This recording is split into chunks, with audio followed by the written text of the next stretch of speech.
tonight, a secret he never saw coming. His own Senate has turned against him. The vote came down 52 to 48, a rebellion in the dark. The resolution passed, and just like that, Donald Trump was blindsided.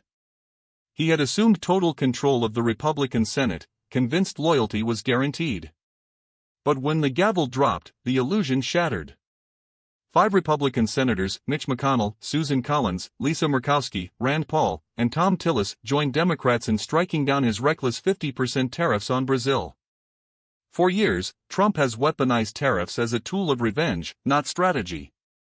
His latest move targeted Brazil after their Supreme Court convicted Jair Bolsonaro, his far-right ally and ideological twin. Trump called it economic patriotism. But it was really personal retaliation disguised as policy. Those tariffs sent shock waves through America's economy. Coffee prices spiked over 20%, beef prices 13%, and import costs skyrocketed. Families felt it in every grocery aisle. Farmers lost export markets. Businesses watched profits vanish. Inside the Senate, frustration boiled over. For once, even Republican senators could no longer justify the chaos.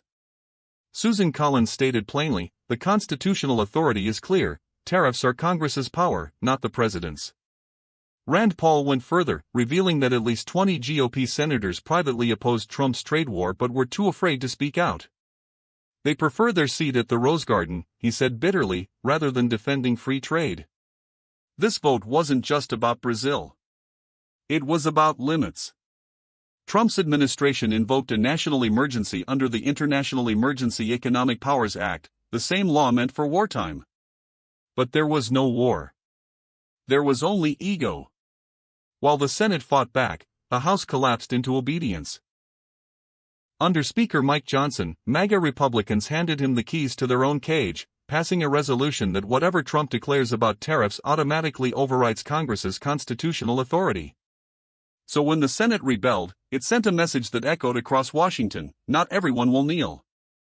Mitch McConnell, long seen as his silent enabler, released a brutal statement afterward, calling Trump's trade wars economically harmful and historically ignorant. Coming from McConnell, it was a dagger that twisted deep. This fracture comes as Trump's approval ratings crash, making him the least popular president in modern history. Farmers in Kentucky and Iowa are furious. Manufacturers in Ohio are bleeding money. And yet, while families struggle to afford groceries, reports reveal Trump is obsessed with building a Trump triumphal arch beside the Lincoln Memorial, a self-glorifying monument in the heart of democracy. This is not a policy failure. It is a moral one. Trump has shown he does not care about Americans, only about control. That is why this Senate vote matters. For the first time in a long time, Trump's party reminded him that America is not a monarchy. The Constitution still exists. The rebellion may be small, but it is a start.